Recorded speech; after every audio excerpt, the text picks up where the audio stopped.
The egg just sits there and waits and then chooses the sperm that likes the most. So the egg is in its beautiful magnetic feminine energy, just waiting, attracting, and then choosing.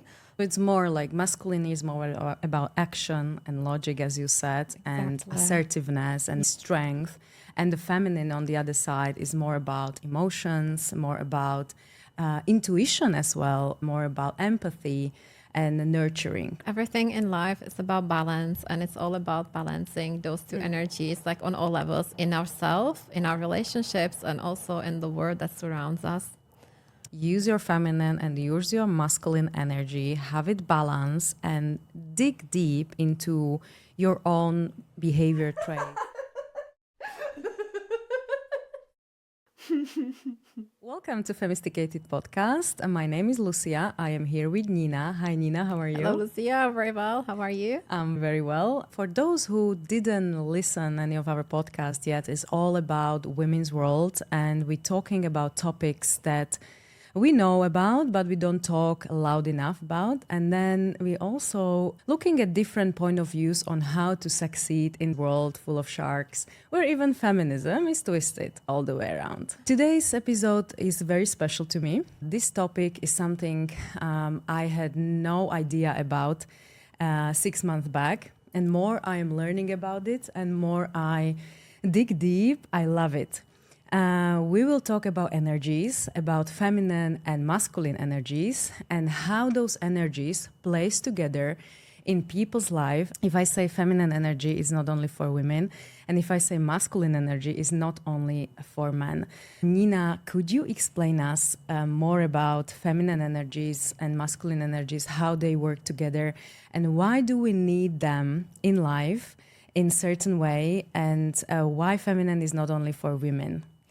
Thank you for this beautiful introduction. You're very right. Like the feminine and the masculine energies are not gender-based. You can think about it about the yin and yang symbol. I think most of us are familiar with that, and you can use it interchangeably. So if it makes more sense.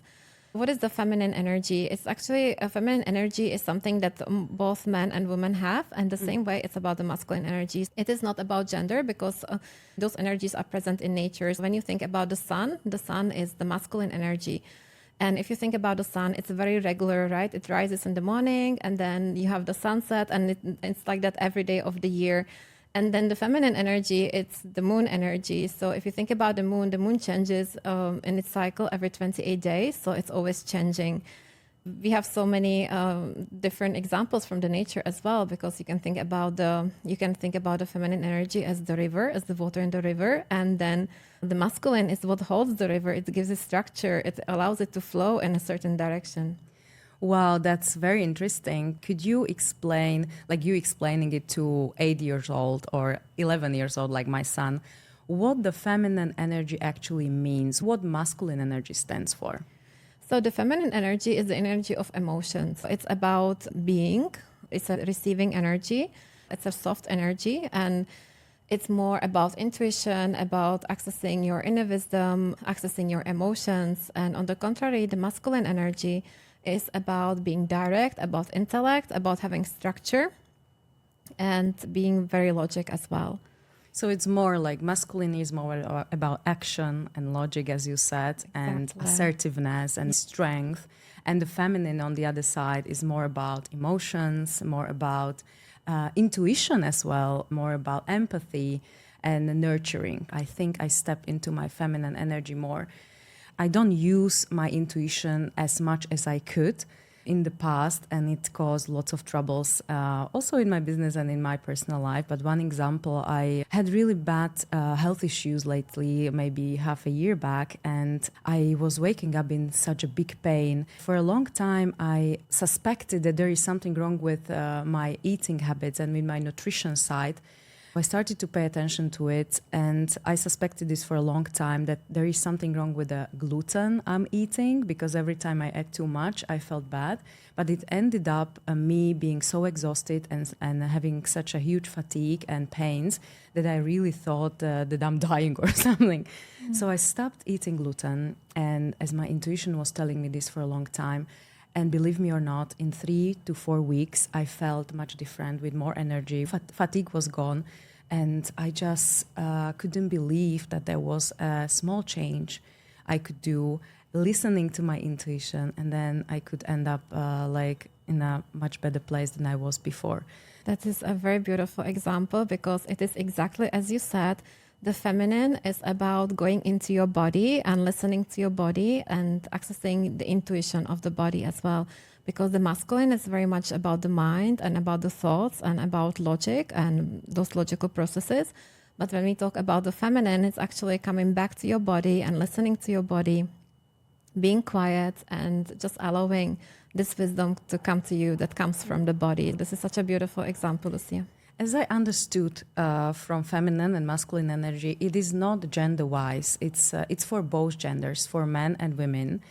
Both of the genders should have feminine and masculine in balance. What that means to have it in balance, is there some percentage, and why we all, men and women, should have it as well?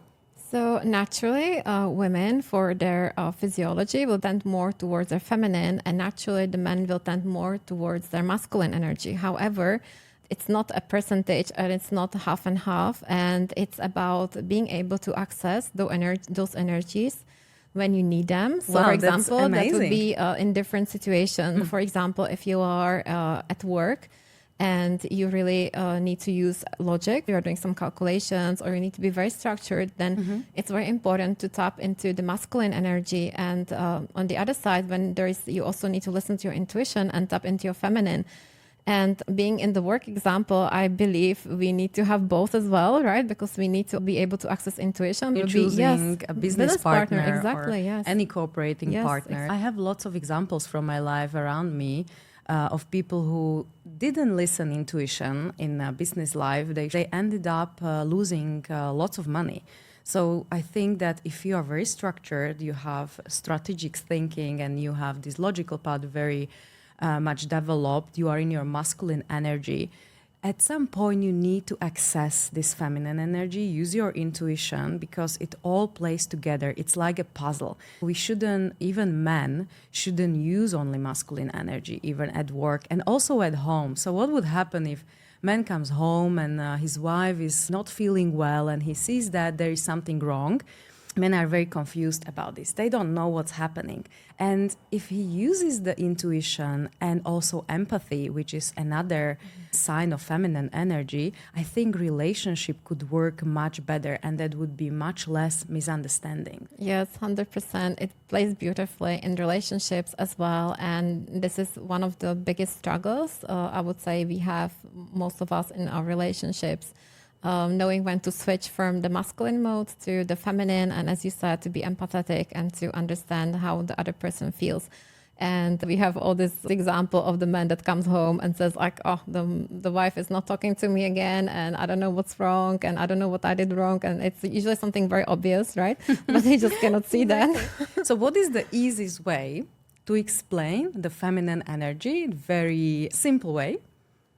As you said, it's about empathy, right? The feminine energy is a very magnetic energy, and we can have actually a very beautiful example from a recent science. When babies come to world, you have the egg and you have the sperm, right? And this is the union of both that creates the new life.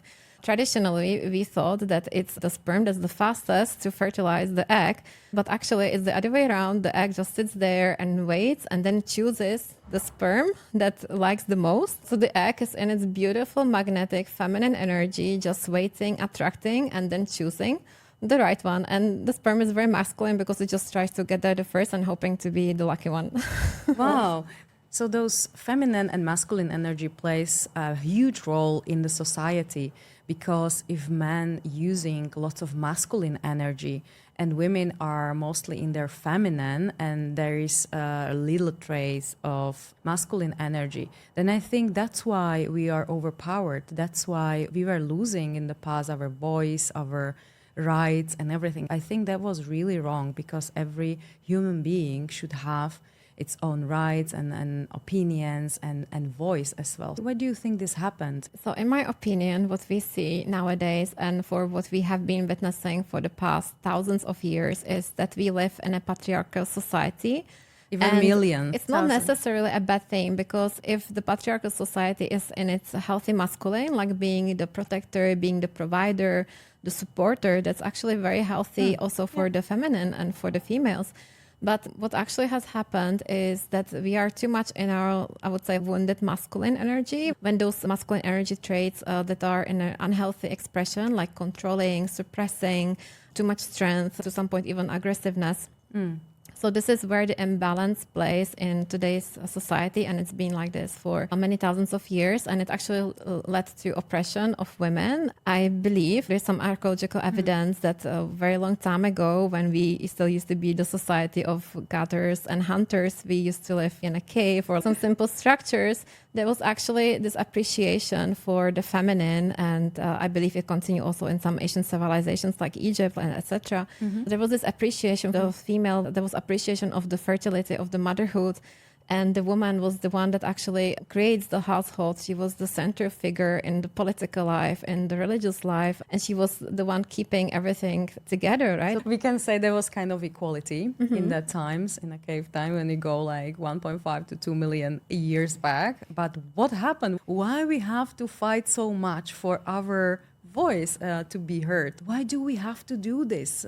I was raised in a family where men and women, when my mom with my dad were equal, they were working the same hours, they were raising us together. Of course, my mom was taking care of household. But anyways, I felt like my mom and my dad, they are equal. But there are other examples when they are not. Why this happened? So in those times, I believe there was a beautiful balance when there was the appreciation of the feminine role, and they were very much in balance. We're talking the about feminine, cave, yes, cave exactly. times. The woman would be tending to the fire and tending to the children and everything, and the man would go out and hunt and bring whatever animal they could get back home and eat it.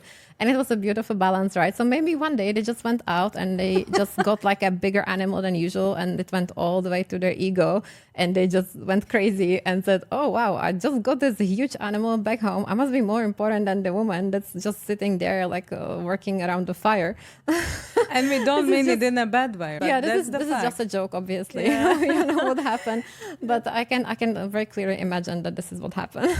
Yeah. So nowadays in this society, there is empowerment and feminism everywhere. But I think, as I said, it's twisted all the way around. Women tend to go into their masculine energy. I am not surprised, because we need to be strong. We need to use all our strength and all our voice and assertivity to say, hello, I'm here, I have the same right like you, I have my opinion and I have my dream and I want to follow it. Why cannot I?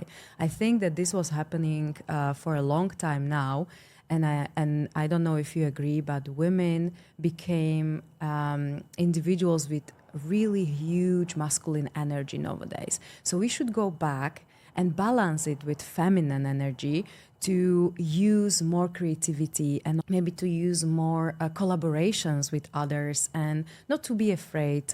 We don't have to compete with men, right? We just have to find the balance. Yes. What happens is when you're in a situation that you feel overpowered, right? You need to step in more into your strength and more into this warrior energy, which is the masculine. Yeah. Women, to be able to have their own rights, they had to step more into their masculine and be more loud, let's say, be more assertive, be more direct, and also fight for their rights. So this is how we actually got too much into our masculine energy, because we had to. There was no other way around it. We had to be more. We had to be fighting. What happens is when we switch too much to the masculine energy, it's very difficult for women to relax, to be in their feminine, and this can lead to lots of struggles in life. We know that today's society is not always fair to women, even when they are equal, because still the women have to take so much care of the family and of the house. She's not always appreciated for that, because we don't live in a society that appreciates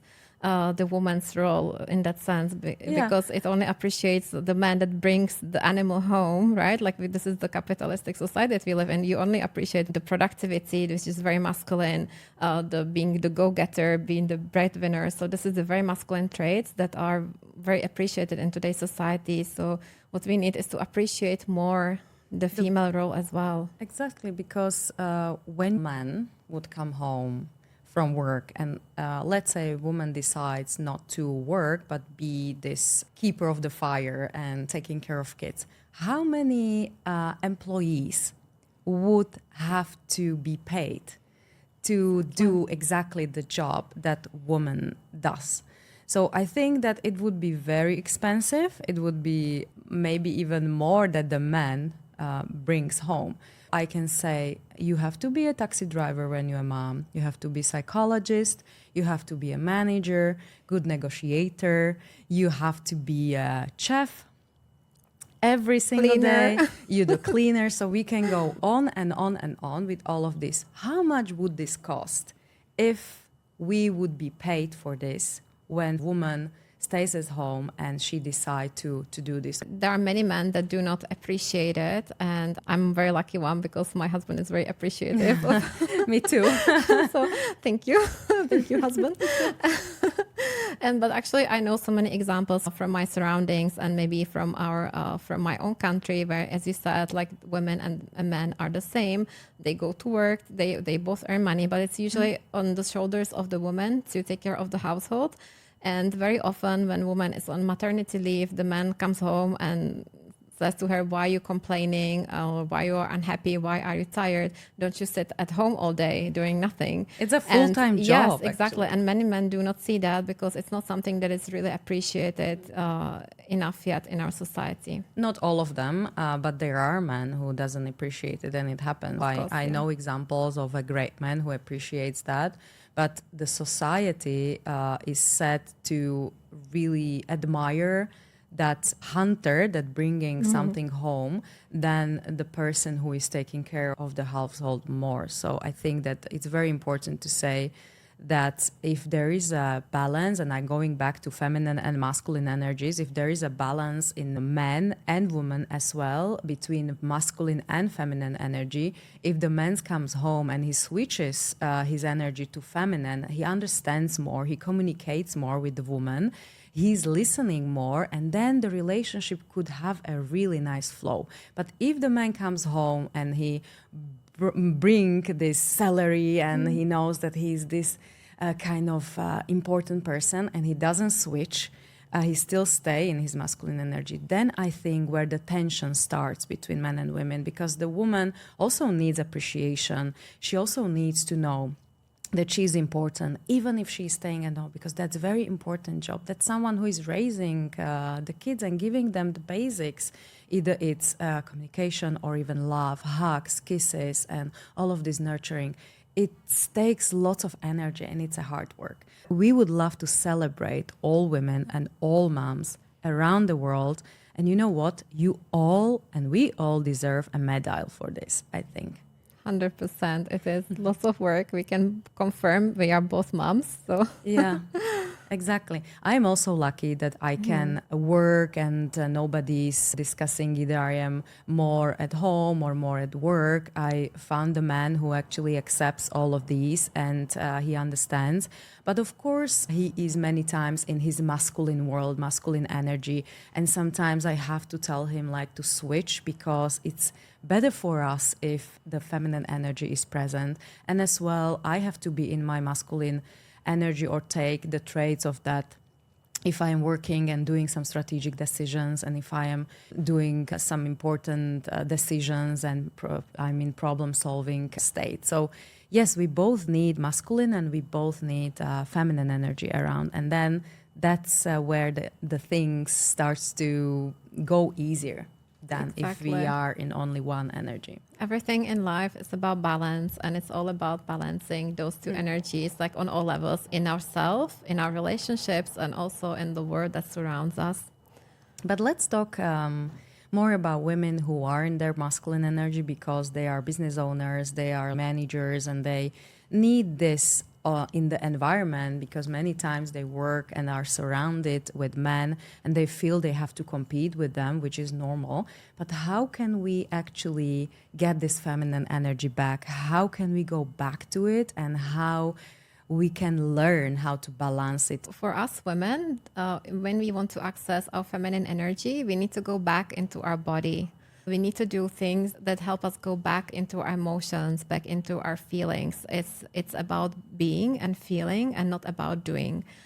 It's about getting out of your mind and more into your body. You can dance. The pool dancing, for example, it looks very feminine. Anything that's very creative. You know, this is very funny because when I was in my masculine energy, I felt like I'm losing myself as a woman. I was looking and searching the pole dancing because it looks very feminine, you know. This is very funny that you're saying that. And you're very right, because the feminine energy is essential energy. When we want to access more of our feminine energy, we also need to tap into our sensuality. And that can be exactly, as we said, through the dance or through doing anything creative, because the feminine energy is creative. We create the babies. Naturally, the creative energy belongs to the feminine. Collaboration, for example. Yes, exactly. Collaborations, being in the community, being with others. You can join a women's circle and connect in this way with other women. This energy starts to flow, and you will feel like something is getting right because it's our nature. So how is it for men? They are too masculine. They're using only their actions and logic, and they are too assertive. They're showing the strength. How can they go into this feminine energy and feel good about that? Because I think that in the past, and I'm not blaming anyone, but men were told that crying is bad. So you normally in the society, men cannot cry because they are those strong individuals and human beings that have to be there to protect others. Although on the other side, the women were actually told through the stories and fairy tales that they have to wait for the prince to come and save them, which is also not right. How could these men, this feminine energy, or access it? What can they do? It's exactly as you said. We cannot blame men for being this way because they were actually told not to be feminine, to be very masculine. We as a society, we tell men, be a man, grow up, and don't be like a little girl, don't cry like a little girl. They got all those messages about not being able to access their emotions, and it must be very hard for them and as express themselves. Express themselves, yes. It must be, and I believe it's very painful and they've been wounded by this as well very much, because it's very hard not to be able to access your emotions. We all need that. We all need to have a good cry. Exactly, we do. We all need to talk to someone in order to access more the feminine energies in them. To talk to someone, it can be a therapist, it can be a good friend, just to open themselves up and open themselves up to their emotions. Even if they need to close the door and have a good cry on their own, it's fine, but just to let it go. And get a little bit out of their mind as well. Do some activities that maybe involve some creativity, creating art or going into nature, being more in the nature. Watching romantic movies, for example. That can also be. That's my favorite. So, I persuade everyone to do that. Yeah. And how about women? If we are told to find a prince, what would happen in society if this fairy tales would disappear? We would be more independent. We would rely more on ourselves. Maybe we wouldn't look for a man to protect us all the time, to provide all the time. We might appreciate the independence more. I don't know. This was just a hypothetical question. What would happen then? I think it's very important to have this balance in ourselves and in the relationships. And it's very important for women to be independent. That means to be able to access their masculine energy. If we are talking about the financial independence, being able to choose their own destiny, to choose what they want to be, exactly choose their own path in life. They also need to be able to access this masculine energy and be assertive, but at the same time have this beautiful balance of the feminine. So have the intuition as well about, for example, their future partners, and also to have enough of the masculine energy to set the expectations that they can rely on themselves, and this is very important.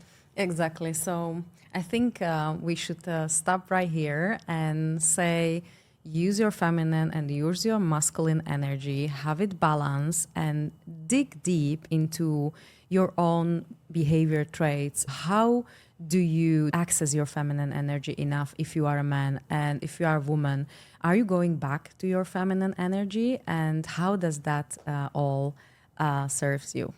And if you have any comments about today's episode, or you would like to have more information, or do you have any ideas for future topics for our podcast, or you would also like to be a guest on our podcast, please leave us a message on our social media, and we're looking forward to read your comments. Yeah, thank you very much for listening. And we are looking forward to bring another episode to you. And hopefully, if this helps at least one person on this planet Earth, it serves the purpose. Bye. Bye. To the next one.